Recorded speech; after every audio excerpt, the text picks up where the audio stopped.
se aproxima mayo y con ello un mes de intensa actividad para los partidos políticos rumbo a los comicios del 16 de junio. De eso hablaremos esta noche con la etiqueta SF Electoral, pero antes los dejo con la nota del día.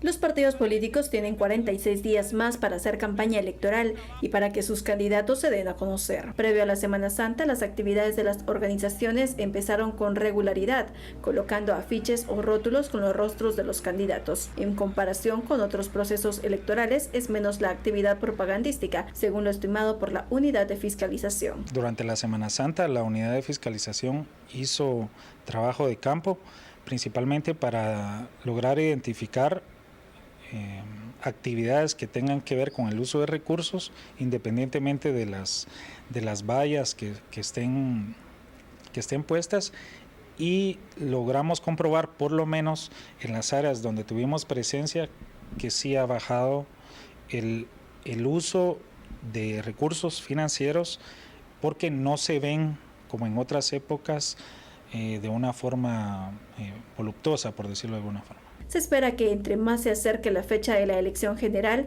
aumente la actividad de los partidos políticos y candidatos. La Unidad de Fiscalización reitera que todo lo que gasten las organizaciones deben reportarlo. Bueno, nosotros ya lo hemos visto, aquí en la capital es muy notorio.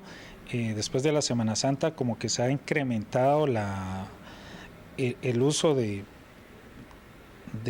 panfletos o de colocar en postes fotos ya de candidatos, y creo que esta última etapa o esta etapa de casi poco menos de 2 meses va a ser bastante intensa. Hasta ahora los partidos políticos han entregado un solo informe de gastos de campaña que corresponde a marzo. Los ingresos y egresos de abril deberán reportarlo a más tardar el 10 de mayo. Por una Guatemala en paz, Dulce Rivera y Luisa H.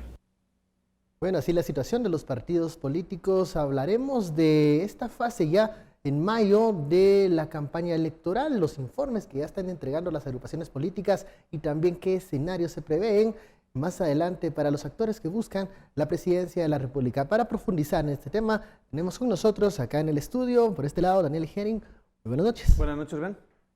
Acá nos visita Ricardo Barreno, analista de INSEP. ¿Qué tal, Ricardo? Bien, muchas gracias. Buenas noches. Y también está con nosotros Philip Chicola. ¿Qué tal, Philip? Buenas noches, Ben.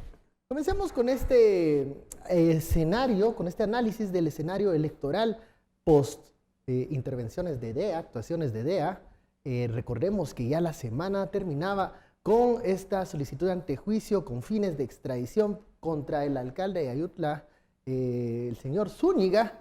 Al parecer pueden haber más noticias de eso, pero ¿qué se espera ya en mayo, que será el mes de la campaña electoral más intensa, ya con vistas a junio, esas 2 semanas de junio que nos separan ya de las elecciones? Comencemos por este lado, Ricardo. ¿Cómo ves el desarrollo de la campaña?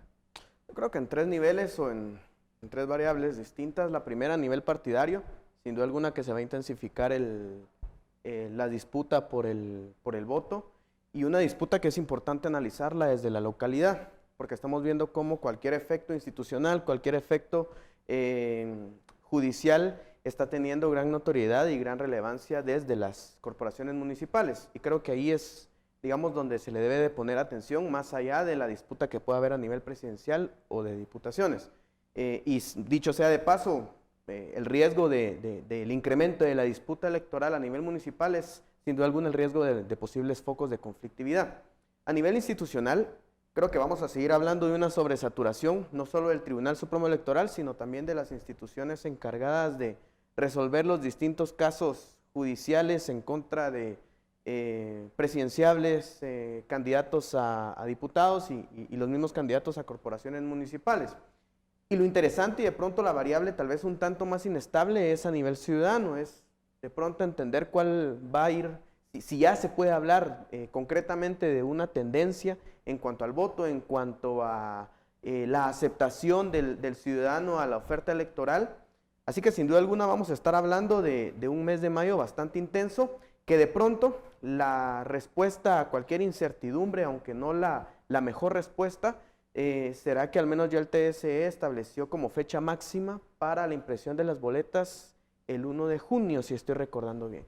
¿Y por qué eso es importante? Porque al final le da un nivel de certeza o de certidumbre más bien a cuáles serán los candidatos que oficial y realmente van a poder competir por un puesto de elección popular, dada la incertidumbre de las candidaturas actualmente, ¿no? Hablábamos hace algunos días de que era posible que ya entrara el momento, digamos, más intenso de la campaña o que comenzara realmente la campaña, pero aún no se han aclarado qué va a pasar con ciertas candidaturas presidenciales y hay que reconocer que el tema de Mario Estrada tocó no solo la candidatura de UCN, sino todo el espectro político. ¿Cuándo va a comenzar realmente la campaña, dirían algunos, Daniel? ¿A qué te refieres con comenzar la campaña? Tengamos ya la certeza de los candidatos, ya comenzar a escuchar esas propuestas programáticas que no las hemos comenzado a escuchar. Entonces, que pareciera que todo el mundo está esperando quiénes van a competir finalmente. También, yo creo que aquí sí tenemos que ser claros una cosa. No es como que Guatemala se haya caracterizado, ni 2015 se caracterizó, ni se caracterizó Quisiéramos 2011, comenzar, pero ni nada no. parecido, en tener una campaña exclusivamente en torno a propuestas y mirando hacia futuro y de alguna manera discutiendo visiones de país o algo así. Eso no ha pasado. Hacernos la pregunta de cuándo va a empezar la campaña donde vamos a sentarnos toda la ciudadanía a analizar planes de gobierno, creo que para ser serios hay que decir que la ciudadanía en general no se lee planes de gobierno, solo los que nos dedicamos a esto, por razones académicas o mediáticas, tenemos que hacer esa labor. Pero realmente yo le diría que una campaña se reduce a los temas alrededor de los que giran esa misma campaña.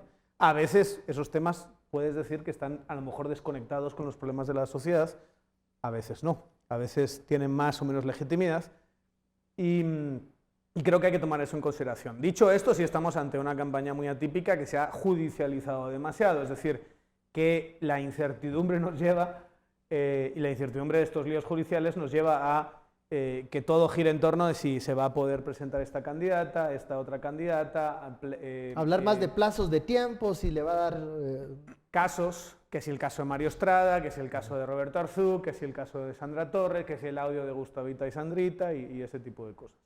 Entonces, ¿cuándo nos vamos a librar de esto, dices tú? Yo no tengo muy claro cuándo, sinceramente. Porque pensemos, por ejemplo, esta semana deberíamos tener una respuesta de la ACC con respecto al caso del provisional de Telma Aldana. Entonces, creo que se integra martes, es decir, mañana, y se dice en un comunicado de la ACC que ese día no se va a ver el tema, seguramente se haga, si no estoy mal, hay un pleno el jueves, en ese jueves, día 2 de mayo. Pero, una vez que tengamos eso, vas a notificar al TSE, el TSE va a hacer el trámite de reinscribirla en el caso de que sea favorecedora, en caso de que no, pues sí podemos decir que Telma Aldana no va a poder participar y se reestructura buena parte de la campaña y de las intenciones de voto y todo lo demás, pero la siguiente semana va a ser una semana de que si las credenciales las tiene que presentar, las tiene que recoger ellas y ¿cómo se llama? Un mandatario, que si el caso penal, cómo va, la orden de aprehensión, o sea, eso se te extiende otra semana, otras 2 semanas. Llegamos mínimo. A la quincena de mayo. Llegamos prácticamente, yo diría, a final de mayo. El tema de Zuri, yo calculo que se va a ver la próxima semana. Vas a tener algún tipo de resolución, aunque puede ser la siguiente semana. Eso ya te mete a mayo bastante enfocado en eso. Luego vamos a tener seguimiento del caso de Sandra Torres, que creo que también se va a rechazar el provisional que presentó CESI y si sigue en la CC en los próximos días. Mi punto es, todo eso, toda esa tensión, yo creo que te lleva bien entrado mayo. Digamos, que tú digas, voy a sentarme ya sabiendo exactamente quién va a estar, puede pasar hasta esa última semana de mayo. Y eso te genera, digamos, toda una tensión donde las siguientes 2-3 semanas la discusión es por qué resolvieron así en este caso, por qué no, que es el pacto de corruptos, que es la alianza del comunismo internacional de Soros, y nos vamos a quedar con esa narrativa hasta la primera vuelta. Yo no veo que por lo menos hasta primera vuelta tengamos un debate sustantivo, que es lo que tú estabas pidiendo antes. Comparte la visión, Philip Chicola, de Daniel, que no va a ser mayo el mes de que se aclaren el panorama de la participación, sino que llegaremos a las puertas de junio arrastrando estos procesos. Yo creo que la fecha, digamos, simbólica, a la que por lo menos yo le apunto, que se va a dilucidar mucho de los procesos judiciales en cuanto a elección presidencial, es 15 de mayo. Yo creo que para el 15 de mayo ya vamos a tener claridad qué pasó con Suri Ríos, qué pasó con Tel Maldana, participan, no participan. En el caso de que no participen, quiénes son los candidatos que podrían empezar a levantar la cabeza del pelotón. Habrá que ver si también la DEA nos tiene algún preparado otro miércoles de DEA. Entonces creo que son estas... Mañana, a ver, pasado mañana, dices. podría ser. ¿Quién quita? Ay. A ver, pero entonces el punto aquí es a ver, yo creo que para el 15 de mayo, por lo menos la primera fuente de incertidumbre es qué pasa con el segundo y tercer lugar. Esa lucha que hay entre Tel Maldana y Suri Ríos por el segundo lugar. Creo que para el 15 de mayo ya se clarificó. Y eso va a contribuir a generar más o a reducir la incertidumbre. Después del 15 de mayo creo que ya vamos a entrar en una dinámica puramente de carrera electoral. Respondiendo a tu pregunta inicial, si vamos a ver más discusión programática, miren, es que todos los que se andan quejando que esta elección ha sido muy silenciosa, les digo, volteemos a ver 2015, que acaso era una gran discusión ni debates programáticos, nunca lo ha habido. Ruidosa tal vez. No nos vengamos con cuentos. Ruidosa era. A ver, ¿cuál era la diferencia? Que había más competencia de exposición mediática. O sea, los candidatos competían quién tenía la mejor cancioncita, quién podía, digamos, generar mensajes un poco más polémicos, en qué tono y demás. Pero discusión programática aquí en Guatemala nunca la ha habido. Aquí no seamos cuenteros. Y eso no va a cambiar de aquí a los 16 de junio. O sea, yo creo que eso es una realidad con la que tenemos que vivir. Pero creo que una vez clarificado el escenario de qué pasa con el segundo y tercer lugar de las encuestas, ya va a ser un poco más sencillo empezar a analizar la tónica de esa competencia que se da por ver quién va a ser el compañero de Sandra Torres en segunda vuelta. Y otra variable importante, la Corte de Constitucionalidad recién anunció que suspende la frase o la prohibición de publicar encuestas con 15 días de anticipación. Sí, eso cambia las cosas. Y eso creo que nos abre la puerta para tener un análisis más dinámico de cara a la primera vuelta. ¿Por qué? Porque como estaba la normativa, la última fecha que se podía publicar una encuesta era por ahí del 30 de mayo. Ahora no, ahora regresamos al viejo calendario, donde la última fecha para publicar encuestas son 36 horas antes de la votación. Que normalmente se hacía en la última semana. Correcto. Se presentaban los últimos sondeos. El viernes antes de la votación. Entonces, creo que fue una decisión acertada de la CC, porque eso nos va a permitir tener 2 semanas más de realizar estudios de opinión y analizar cómo se comporta el movimiento del votante de cara a la primera vuelta, porque ¿qué era lo complicado del escenario en el que veníamos? Veníamos en un escenario en donde la ley me decía, usted no puede publicar, por ende, no puede realizar encuestas de opinión pública 2 semanas antes de la elección. Y nos enfrentábamos con esta disyuntiva que el tiempo corría y no se clarificaba qué candidato va y qué candidato no va en la papeleta.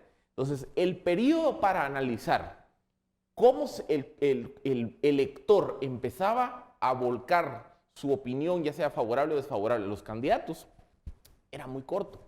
Ahora, por lo menos, ya vamos a tener 2 semanas más para entender mejor qué es lo que está pasando en la mente del votante. O sea, ¿cuál de todas las propuestas es la que más le gusta al votante?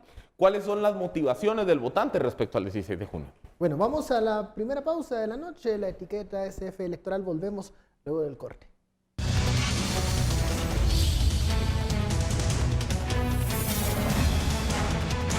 Regresamos a Sin Filtro, seguimos analizando el panorama electoral SF Electoral. En el bloque anterior hablábamos de, bueno, ya en mayo puede aclararse el panorama de la participación de algunos candidatos presidenciales, lo que pudiese darle al votante ya nuevos argumentos, tal vez para comenzar a definir la intención de voto. Las fechas que mencionaba Philip de las publicaciones de encuestas, pues dan también una posibilidad para realizar un ejercicio, un sondeo mucho más digamos, real y no con esa prohibición de las 2 semanas. ¿Cómo se va a estar comportando el votante? ¿Qué mensajes va a estar recibiendo en este mes? Y si la ciudadanía va a poder, digamos, fijarse o diferenciar los mensajes de los candidatos punteros? A ver, yo creo, ya lo decían los colegas, yo creo que lo que no hicieron los partidos en 3 años anteriores, esos ejercicios de descentralización, de llamado a la afiliación, de procesos de formación, de afianzar verdaderamente sus bases, y lo que no hicieron en el proceso, en la segunda fase del proceso electoral, muy difícilmente lo van a hacer ahora en un mes y medio. Por 2 razones. Primero, porque no tenemos un sistema de partidos justamente acostumbrado a debatir. No hay un sistema de partidos políticos en Guatemala acostumbrado a proponer. Y entonces, muy difícilmente vamos a tener una oferta electoral diferenciadora o distinta a la que tenemos ahora.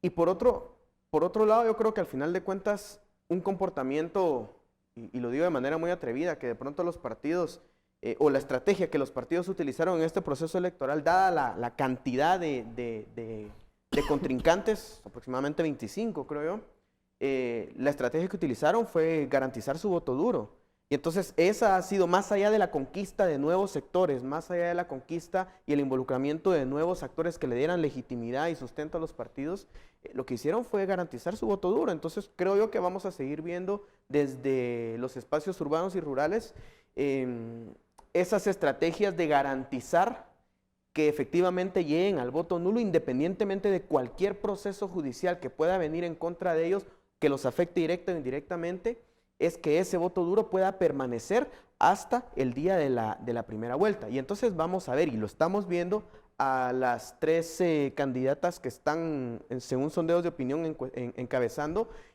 intentando afianzar su voto urbano, su voto rural, dependiendo de dónde tengan esa fuerza. Entonces no creo que vayamos a ver un elemento diferenciador, una propuesta distinta. Más bien, vuelvo a resaltar la idea, me parece que lo que vamos a estar viendo en este proceso, más allá de la oferta y la propuesta político-partidaria, es una sobresaturación de lo judicial propiamente. Y vuelvo a insistir, será interesante ir intentando al menos medir cuál va a ser esa reacción ciudadana, porque aquí hay tantos factores que pueden cambiar toda la dinámica electoral. Hoy estamos hablando de 3 punteras, la otra semana, dependiendo de factores no controlables como los miércoles de DEA, pueden alterar el panorama completamente. Entonces es un mes bastante incierto, pero con constantes como una oferta electoral plana, una oferta electoral sin algo más elegante que ofrecer. Estamos contradiciendo a aquellos que dicen que no se está moviendo nada, que no se está haciendo nada durante estos días, que hay una campaña de silencio, que esta campaña electoral es de silencio, que los partidos políticos pues están afianzando sus bases.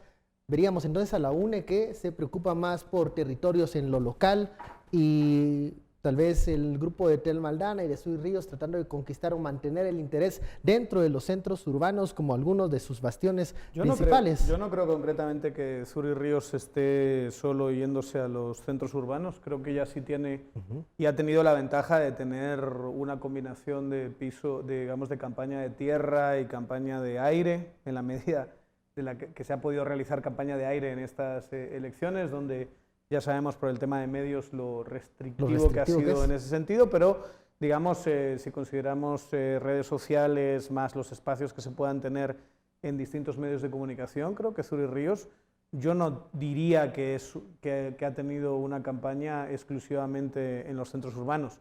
En el caso de Tel Maldana, claramente, no vemos una sola foto de Tel Maldana rodeada de potenciales votantes en una tarima porque está fuera del país. Entonces, tú tienes sus Facebook Lives, sus apariciones en medios de comunicación muy concretos, ¿no? O sea, sobre todo, no sé por qué le apasiona, le encanta CNN, más que los medios locales, más que Guatevisión. Creo que no le están dando demasiados espacios en los canales de Ángel González por obvias razones.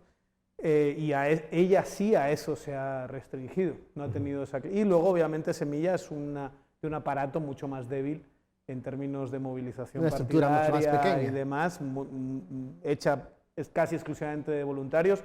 Si se dan cuenta, yo no sé, yo no he visto un solo cartel de Semilla. No parece. No sé si alguno de ustedes sí lo ha visto. Yo he realizado un par de viajes últimamente a distintas localidades de Guatemala, más la ciudad capital y sus alrededores. Yo no he visto una sola imagen de Tel Maldana o de ningún otro candidato de Semilla en vallas o en carteles o en algo así. Que sí claramente tienes esa marca partidaria, digamos, con serias restricciones, yo diría financieras y de divulgación, porque tampoco le están dando demasiados espacios en las grandes televisoras de este país, que son las de Ángel González. ¿Y los candidatos a diputados en lo local? Es que, Se mire, mueve muy poco. ese es el tema también de Guatemala. En otros países para eso existen distintos años, distintas elecciones. O sea, hoy nos dedicamos, ayer por ejemplo fue el Congreso de los Diputados de España, que es al final el que va a dar presidente, Claro. ¿no? Porque el sistema es parlamentario. Pero en España el próximo año tienes algunas comunidades que hacen su elección a gobierno. Y el siguiente año tienes las europeas. Y el siguiente año tienes municipales y casi todas las de comunidad. Y el siguiente año ya te vuelve a tocar otra vez nacionales. Entonces, básicamente, el votante todos los años tiene que ir a las urnas. En El Salvador también son intermedias. Sí, también son intermedias, también son momentos distintos. Al votante guatemalteco se le concentra todo. Tienes que elegir Parlacén, tienes que elegir listado nacional, tienes que elegir distrital, tienes que elegir presidente, tienes que elegir... Entonces, eso hace que haya... Y además tienes 23 partidos. O sea, yo soy alguien que tengo que levantarme y tengo que ir al trabajo y me paso 10, 12 horas en el trabajo, como muchos guatemaltecos, vuelven a su casa. ¿En qué momento eres capaz de acceder a toda esa brutal información? Entonces, en ese sentido, yo creo que ahí es donde tienen algunas marcas que tengan la capacidad de concentrar voto, por la razón que sea, van a tener ventajas sobre otras que va a quedar muy difuso este esfuerzo que están haciendo. Por eso la sensación que tenemos en el día a día es que no estamos en campaña. Estamos en estos líos judiciales y estamos en un... bueno, de vez en cuando vemos a uno con una banderita y vemos a un cartelito por aquí, pero realmente, digamos, algo que hay que reflexionar sobre esta campaña y sobre el futuro es que sí, yo estoy convencido que esto va a hacer que se alejen aún más los guatemaltecos de sus representantes. O sea, que no van a saber quién va a quedar en los listados, si ya sabían poco, sobre todo los que son listados grandes, ahora muchísimo menos, porque realmente... Se puede desconectar más la ciudadanía de estos procesos. Hay muy poquita. Bueno, ¿qué pasa con esta campaña del silencio que mencionan algunos? Ya mencionabas en el bloque anterior, Philip, que pues, la oferta electoral tampoco era de una calidad alta en procesos anteriores, pero pareciera que los partidos no terminan de, estratégicamente tal vez, algunos no pudieron calcular cómo enviar mensajes efectivos en los espacios que existen en este momento. Es que más que no calcular mensajes efectivos, yo creo que todos los partidos están más a la incertidumbre de qué pasa en las cortes y sobre eso actuar, por ejemplo. Lo que se ha discutido, uno de los efectos de las consecuencias no intencionadas de la reforma electoral 2016 es que los candidatos que ya tuvieran un mayor nivel de conocimiento y exposición política, de capital político propio, iban a tener una ventaja natural frente a nuevos candidatos. Y efectivamente se está viendo. Así. Estamos viendo los punteros de las encuestas. Sandra Torres, que ha estado en la palestra política durante 12 años, que ha sido candidata o que quedó segundo lugar en la elección pasada. Suri Ríos, que ha estado en la palestra política durante los últimos 20 años, que fue candidata presidencial en 2015. Y Tel Maldana, fiscal general, y que básicamente estuvo en el... No, 2011 no. No estaba con... No participó. Solo 2015. Solo 2015. Y Tel Maldana, fiscal general, y que básicamente pues ella estuvo en el centro de la atención política y mediática del país entre 2015 y 2018. Entonces, 3 candidatos con alto nivel de conocimiento, de exposición mediática previa, de capital político, cada uno en sus diferentes sectores, aparecen efectivamente liderando las encuestas. Luego hay, digamos, una grada y aparece el resto de los candidatos. Pero por las características que ya hablábamos de la judicialización de una serie de inscripciones de candidatos, hoy básicamente todos los partidos están más a la espera de ver qué pasa con esos casos judiciales para ver cómo actúo. Porque hay candidatos pequeños que hoy en las encuestas ven que tienen 1% de intención de voto y dicen, bueno, yo cerrarle la brecha a una Suri Ríos, a una Tel Maldana, por mérito propio, y colarme en segundo lugar en condiciones ceteris paribus, es muy difícil. Ahora, si a las dos candidatas no las inscriben, la carrera se abre completamente y esto se vuelve una dinámica en donde quien pegue el sprint final es el que probablemente se va a colar a segunda vuelta.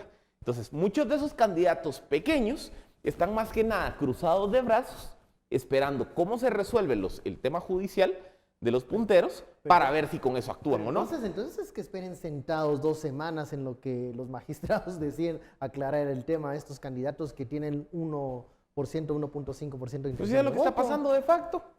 Porque miremos, a ver, aparte de los 3 punteros que cada uno tiene sus propias tónicas de campaña, de ahí quienes han sido, digamos, las campañas más notorias. Bueno, Yamatei, porque hemos visto que ha tenido una estructura local relativamente fuerte. Roberto Arzú, que también empezó a tener cierto repunte en las encuestas, también sobre una base de estructura local. Edwin Escobar, también sobre un proyecto municipalista. Y luego teníamos los candidatos pequeños, pensemos la campaña de Julio Héctor Estrada, de Edmond Mulet, que es una campaña, alguien me decía, muy de los 90, de los candidatos parándose digamos, en zonas muy concurridas, con su cartel de hola, yo soy Julio Héctor Estrada. Es decir, una campaña que no es ni de aire, ni de tierra en el sentido estricto del concepto, sino es una campaña de hola, conózcanme. Bueno, eso es de tierra, digamos, meterse en un bus, eso es una campaña de tierra. Pero no es la clásica no es la clásica campaña de tierra. 3 zonas, pero digamos, no deja de ser tipo, presencia. Es una estrategia tipo conóceme, aquellas maromas que hacen los que venden pizzas, ahí que se quedan en una área concurrida para que los vean, más que todo, no para saludarse ni acercarse al votante. Pero, por eso les digo, dense cuenta cómo están las categorías de la campaña. O sea, están los 3 primeros lugares, cada uno enfocado con su modelo de campaña. Está el segundo bloque, el segundo pelotón, Yamatei, Edwin Escobar, Roberto Arzú, que tenían un modelo, digamos, más de campaña tradicional. Y después los pequeños, que los pequeños hubo problemas que se necesitaban darse a conocer.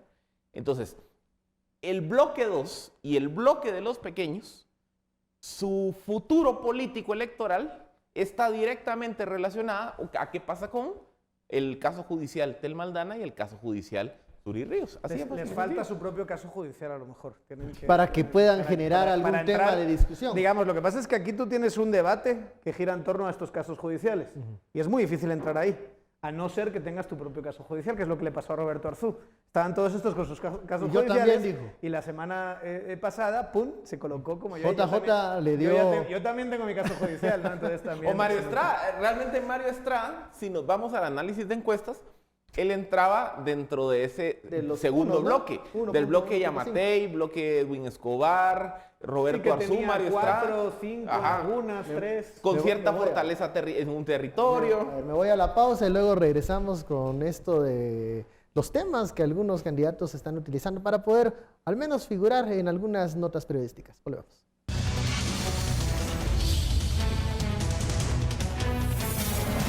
Continuamos en Sin Filtro, SF Electoral. Estamos hablando de cómo se están desarrollando la campaña de los diferentes partidos políticos rumbo a la elección presidencial del 16 de junio. ¿Qué están haciendo bien? ¿Qué están haciendo mal? ¿Qué les falta? ¿Es la falta de los espacios lo que ha significado que no puedan dar los mensajes que quisieran? ¿O el tema de la judicialización, que como decía Phil, están todos esperando el momento en donde se sepa quiénes van a estar en la boleta para comenzar tal vez una campaña más tradicional? No diría las propuestas porque creo que no van a ocurrir, al menos no en la primera ronda, pero una campaña más tradicional, tal vez cuando se sepa con certeza con quiénes te estás enfrentando o si hay alguna posibilidad de dar el sorpaso en alguna de estas momentos. Claro.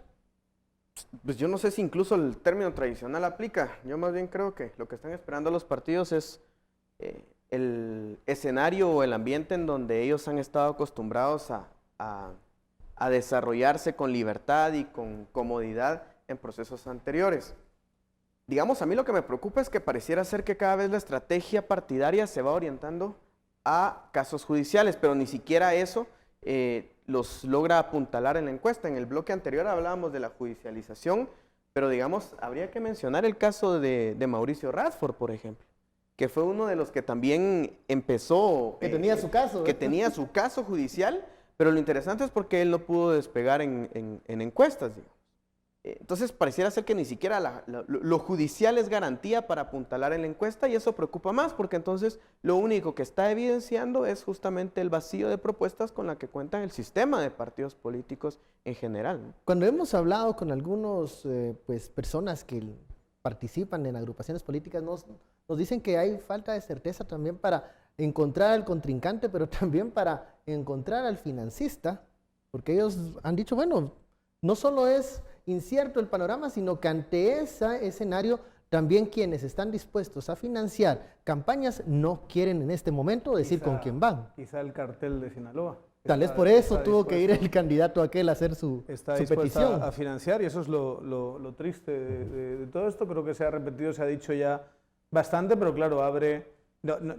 y creo que no hay que hablar mal de la idea de que tenemos que tener un financiamiento lícito, transparente, pero está claro que si tú ya eres alguien que trafica drogas, hace sicariato y demás, el financiamiento electoral ilícito no te da demasiado miedo. Sí, no, en cambio, si eres alguien que gana lícitamente su trabajo, el financiamiento electoral sí te... Y es algo que se puede complicar y se complica más en esta coyuntura. Sí, total. ¿Qué sucede? Nuevamente entonces esperamos mayo, que pase esta quincena, puede que haya noticias o no, tal vez más adelante de ¿Pero tú crees nuevas que en investigaciones este país no va a de haber noticias? Yo ya estoy esperando, yo estoy convencido que el miércoles... O sea, voy si a algo traer- tiene este país es noticias y eso voy es a- una a ver, verdad Voy a absoluta. traer un tema planificado para el miércoles y se me cae porque va a haber algo. Es así sucede en este país. Que Porque hay pasa, miércoles de DEA. porque puede haber un miércoles de DEA, puede haber una... Yo creo que la DEA no hace eso de los miércoles de No sé, DEA. o No, una- pues fue viernes de DEA la semana pasada. o un telmazo, Ajá. una declaración de Tel Maldana o una Mira, conferencia de Consuelo va a haber, Porras. por eso decíamos lo de la parte mediática, digamos. Va a haber noticias. O sea, las resoluciones de CC te generan un ciclo noticioso. El tema de los casos judiciales te generan un ciclo noticioso y así. Y así te vas sin hablar de los temas de fondo hasta la primera vuelta, que ese era mi punto. Y ahí que se genera esta confusión del electorado. Yo solo un ejemplo muy claro de eso. ¿Cuánta gente nos están diciendo las encuestas, y te los dicen todas, que apoya a la CICIG? 70%. Son 70% de gente que apoya a la CICIG. ¿Cuántos candidatos apoyan a la CICIG explícitamente? De los que yo he entrevistado, tres, no más. Y yo te aseguro que hay candidatos que tienen un porcentaje grande de gente que apoya a la CICIG, pero la gente no sabe que ellos no apoyan a la CICIG. Porque se niegan a hablar de eso, porque tiran el balón hacia adelante, porque le echan la culpa al presidente, y como entre tanto ruido no puedes destacar, miren, solo una cosa, esta persona, solo para que sepan, puede que la voten ustedes igual, pero esta persona está en contra de la CICIG, solo por si ustedes que tenían otra idea distinta. A lo mejor no es un tema que más les interesa, a lo mejor están votándole por otros temas, pero solo para que la conozcan bien, esta persona, eso no se puede hacer. Pero la judicialización Porque tienes todos estos otros ciclos ha de ayudado noticias a eso. que te tapan esos temas, que para mí serían los sustantivos, no solo el del tema de CICIG, sino otros tantísimos temas más. Mira, ¿tú estás a favor de la pena de muerte? Este no, solo que lo sepas. A lo mejor estás dispuesto a votarle sin estar a favor de la pena de muerte. A lo mejor te explica que no puede hacer nada para que haya pena de muerte en el país porque digamos, los acuerdos internacionales firmados y resoluciones de la CC se lo impiden. Pero solo que te quede claro que lo que está proponiendo no es pena de muerte o no puede proponerte pena de muerte y así pasar por los distintos temas. Estoy convencido que hay un montón de gente que va a votar siendo muy favorable a la CICIG por gente que no está a favor de la CICIG y que está dispuesta a... Pero por este ambiente difuso, Exacto. confuso, enrarecido, que no permite digamos, las posturas más claras. Seguimos en esta tónica de campañas en donde la judicialización es el tema principal, por lo menos estas 2 semanas. Veremos lo más parecido a una campaña tradicional, tal vez a finales de mayo. ¿Qué otras cosas podemos esperar de acá para el 16 de junio?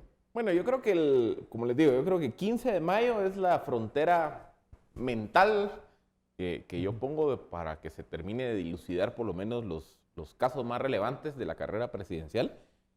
Yo creo que a partir del 15 de mayo al 16 de junio vamos a tener una campaña un poco más tradicional en el sentido de más nivel de interacción entre los candidatos. Creo también que conforme se dilucide toda esta incertidumbre judicial constitucional, va a ser más sencillo empezar a proyectar cómo se mueve o cómo se comporta el votante. Entonces creo que eso también va a generar ciertas luces de movimientos electorales.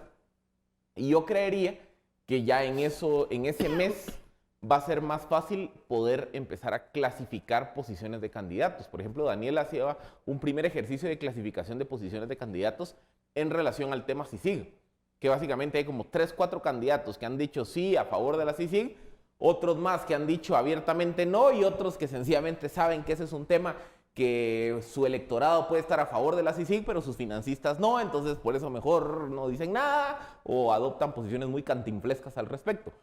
Pero debates similares creo que se tienen que dar en temas relacionados con la parte económica, el tema económico. O sea, al final las encuestas nos dicen que el principal problema que los guatemaltecos quieren solución es la economía, la generación de empleo. Ojo, a ver, creo que ha tenido un esfuerzo tal vez diferente al resto de las propuestas por querer impulsar ese tema, pero yo no veo que estemos centrados en la generación de la propuesta o en la discusión de la propuesta de si nos alcanza el pisto o no, que es lo que ellos están repitiendo. Porque es que ahí es donde regresamos a la discusión anterior. O sea, toda la idea de no alcanza el pisto, de generación de empleo y demás, proviene de un partido pequeño con un candidato poco conocido en el escenario electoral. Entonces, ¿qué pasa? Su propuesta no pega, no porque no esté tocando la fibra correcta o la tecla correcta del piano, sino porque el piano no tiene volumen. Y no tiene volumen porque el candidato no es conocido. Entonces, antes de tocar la tecla correcta, lo que necesita es subirle el volumen, subirle la intensidad, darse a conocer. Entonces ahí es donde hay una condición previa. Por ejemplo, yo no me puedo ir a poner allá afuera a la calle a hablar de un tema particular si nadie sabe quién soy. Nadie me va a voltear a ver. O sea, esa es una condición sine qua non.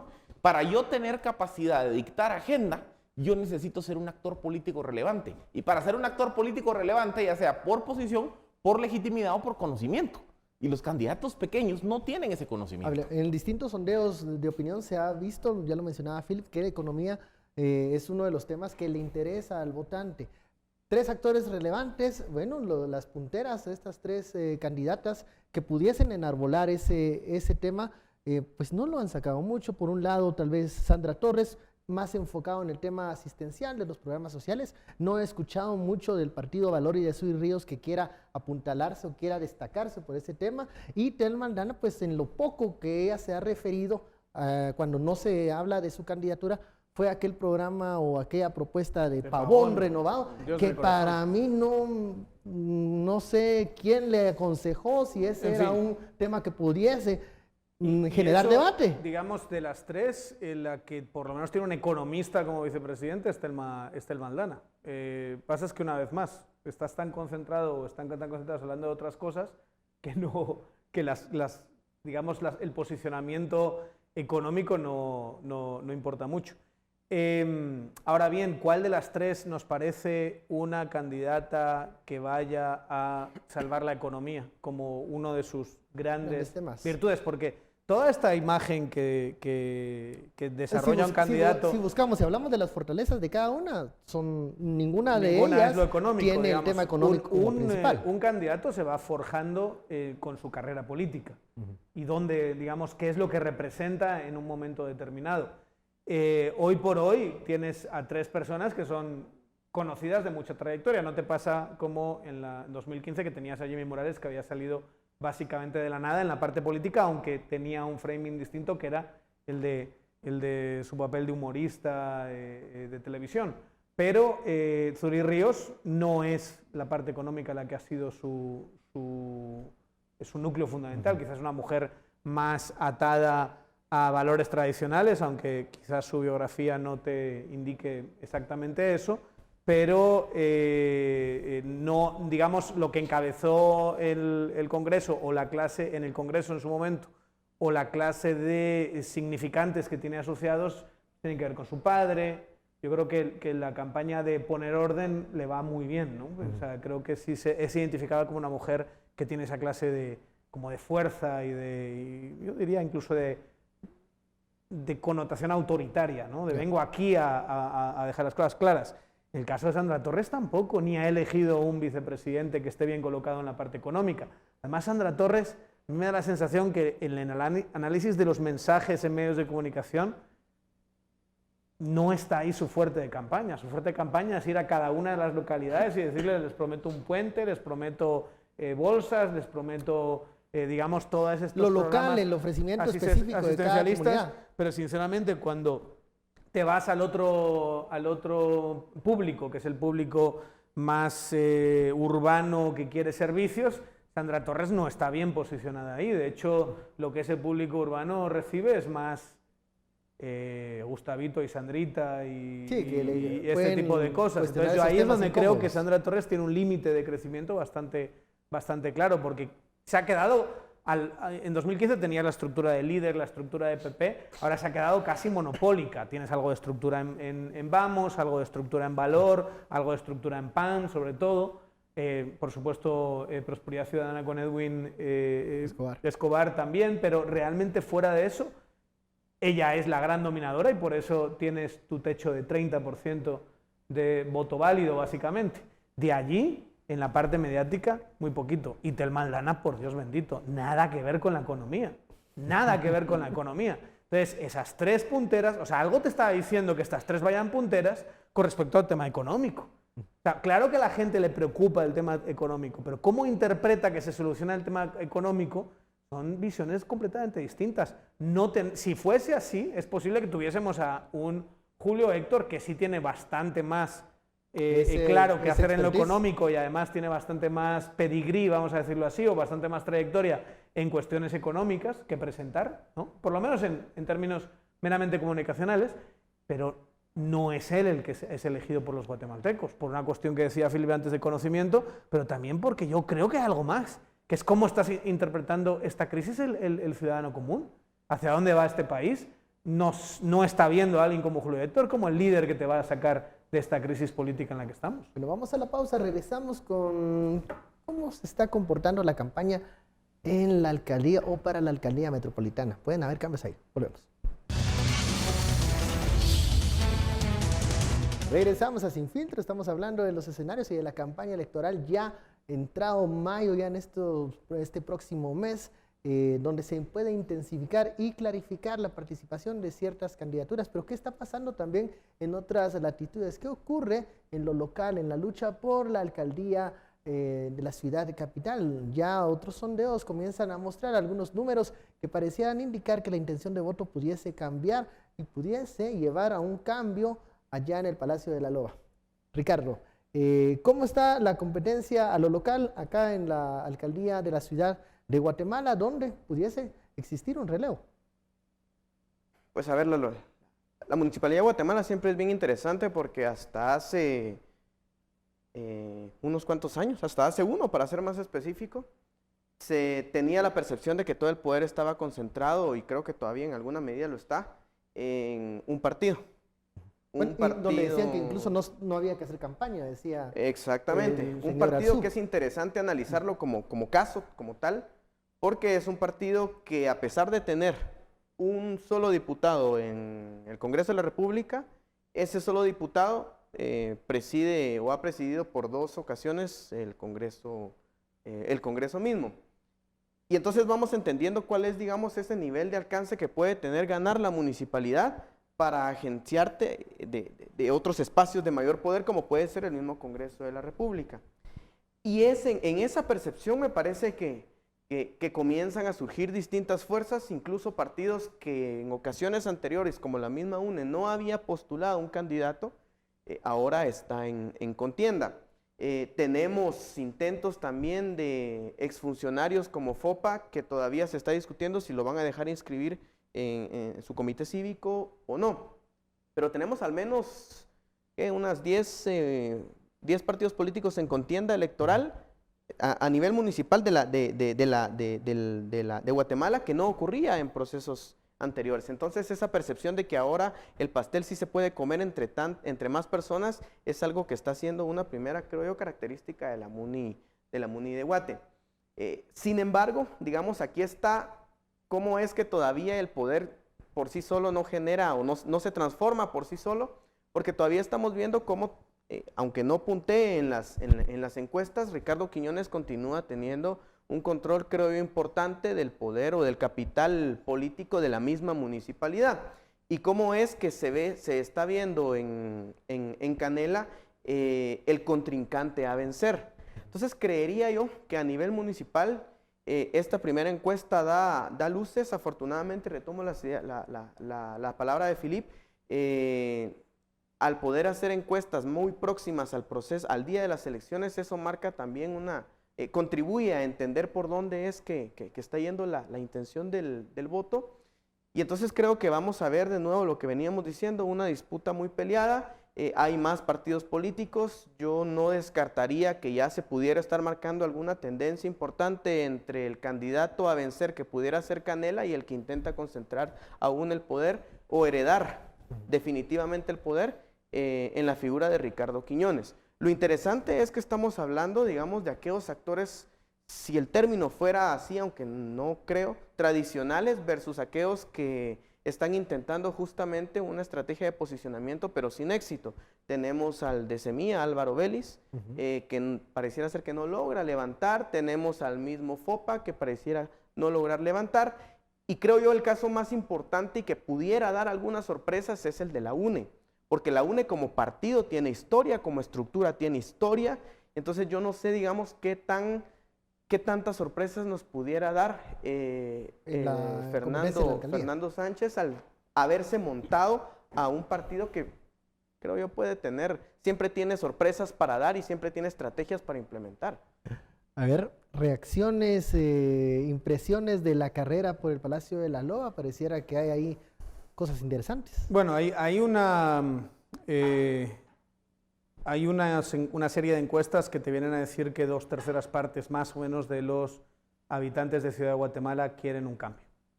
O sea, que creen que debería haber alguna clase de renovación, que no están contentos con el tráfico. ¿Quién está contento con el tráfico? Que no están contentos con agua, basura, esa clase de temas. Entonces, obviamente no va a ser como... Es un público, el de Ciudad de Guatemala, muy conservador. No hay opciones demasiado revolucionarias. Pero dado eso, y cuando ves que en esa misma encuesta 30% del votante te está diciendo que quiere a Quiñones, yo creo que ahí está el match. 70% no considera que las cosas están bien, 30% considera que las cosas están bien, ese 30% casi seguro se va con Quiñones. 70% está buscando otras opciones. Y parece que de esas opciones, la opción que puede acumular más indecisos y demás es Canela. Entonces yo creo que Canela tiene ahora mismo la posibilidad de hacer una último sprint final. Son 50, 40 y tantos días de campaña que nos quedan, y intentar ganarse mucho de eso que difícilmente se pudiera Quiñones, que siento que ha encontrado su tope. Y el unionismo y la ciudad capital no ha sido un partido, porque el unionista no es un partido en realidad. O sea, los secretarios del partido son empleados de la MUNI. O sea, eso fue un movimiento caciquil. Y los movimientos caciquiles sin caciques no tienden a funcionar. No funcionan igual. El cacique se fue. Bueno, entonces estamos viendo que le va a bastar o no es Les suficiente toda la agrego un par de estructura. datos. Yo vi una encuesta, ya es de enero, o sea, ya tiene 4 meses de haber perdido vigencia. Pero, un par de datos relevantes. Se preguntaba quién era alcalde de la ciudad de Guatemala. 22%, Álvaro Arzú. Y se preguntaba, ¿conoce usted a Ricardo Quiñones? 44% decía que sí. Entonces, el problema de Ricardo Quiñones es que en el imaginario del votante, a él todavía no se le termina de ubicar dentro del universo de votantes citadinos como el alcalde. Y por ende, también el otro problema que él tiene es un problema de falta de conocimiento. Entonces, ese es, digamos, el primer lastre que tiene Quiñones. Quiñones no tiene el empuje, el liderazgo, la figura que tenía un Álvaro Arzú, que al final, en gran medida, explicaba alrededor de un 30-35% del voto duro del unionismo en la ciudad de Guatemala. Segundo, el votante de la ciudad de Guatemala es un votante eminentemente conservador. En el sentido, también está demostrado que hay entre un 25 y 30% de votantes metropolitanos que básicamente decían, bueno, si hay otro mejor candidato, voto por ese mejor candidato. Si no percibo que hay un mejor candidato, voto Arzú. Eso explica por qué, por ejemplo, en la elección 2015, Álvaro Arzú sacó 60 y pico % de votos. O sea, era el 30% de votos duros más el 25-30% del que dice, bueno, yo no veo ninguna otra opción atractiva en el escenario, voto Arzú. Recordemos que en esa ocasión Canela va por otro Va camino. por candidato presidencial. Y incluso van en una alianza que Correcto, ahora correcto. tienen que explicar, ¿no? Y entonces, digamos, la única alternativa viable de esa elección 2015 era Luis Enrique Cruz, Veneno. Con un coro debilitado. Correcto. Pero en 2011, se recordarán, 2011 es cuando compite Arzú contra Canela, contra Sinibaldi. Entonces, ahí el voto se fragmentó, porque con Arzú se quedó el 30-35% de voto duro. Canela se llevó una parte importante del electorado que decía, yo voto un mejor candidato, en ese caso fue Canela, y Sinibaldi se llevó gran parte del voto anti-Arzú. En esta elección 2019... Bueno, y una campaña de las más descaradas en términos de la cantidad de dinero que de le sobresaturación. a esa. que arrojó. Fue algo, 2 años de campaña. Pero lo que sí logró hacer Sinibaldi fue erosionar por lo menos la imagen absoluta de Arzú, que quien la terminó capitalizando en gran medida fue Canela. Porque Canela, con una campaña mucho más pequeña, con menos recursos, Venía de atrás. y a pesar de que no se le ubicaba como favorito en las encuestas, logra sobrepasar a Sinibaldi y se cuela en segundo lugar en la votación. Y digamos, estas encuestas lo que parece que te están diciendo es que Quiñones hoy tiene ese 30% de voto duro. O sea, de no lo Arzú. perdió, ahí lo tiene, ese voto Pasa es duro que ahí es un está. voto disciplinado que depende mucho de las alcaldías auxiliares, la capacidad de movilización y todo lo demás, que dependen además de la estructura MUNI. Pero da la sensación de que ese es en el 1/3% que tienen, pero de esos 2/3 que quieren un cambio, da la sensación de que él nos está presentando como nada. Pese a que, y esto es algo muy importante, el aparato de los canales sí le da buena publicidad a Arzú Claro. y a la MUNI de primera. O sea, eso de que Álvaro Arzú no hacía campaña 4 años, es lo que pasa. No ponía cartelitos en alguna de las campañas porque no le hacía falta, porque tiene una exposición. Ángel González le habría una exposición tremenda. En el caso de Quiñones está recibiendo la misma exposición. Pero no solo es una cuestión de exposición, es una cuestión de credibilidad. Arzú la tenía porque era un liderazgo personalista muy fuerte. Quiñones, pues la verdad es que es una personalidad política mucho más débil, mucho más floja. Si esta carrera por la alcaldía se va en 2 personas, creo que la tiene muy difícil Ricardo Quiñones. ¿Creen ustedes que puede existir la irrupción de un tercero en este momento o ya no?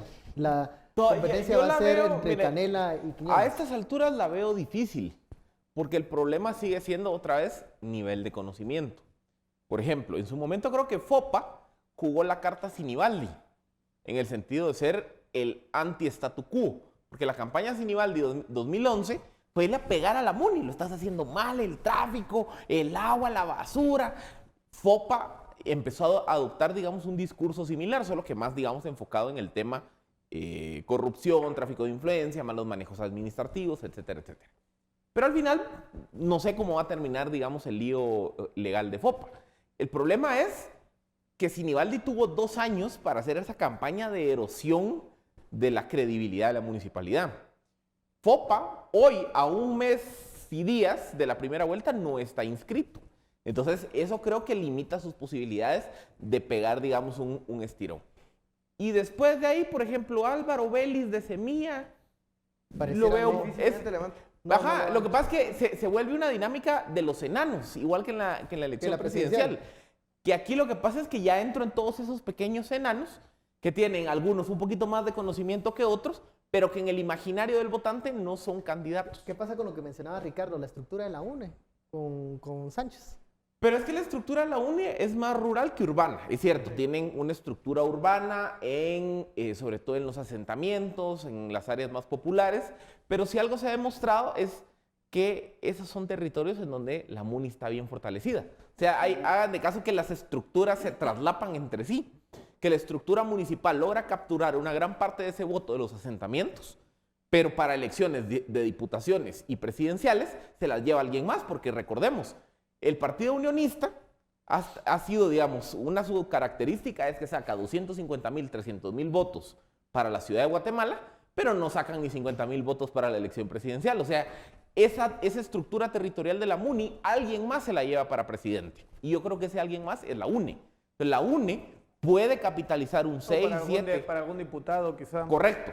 Pero no veo, por ejemplo, que la UNE logre captar esa estructura y moverla para votar alcalde UNE. Ok, bueno.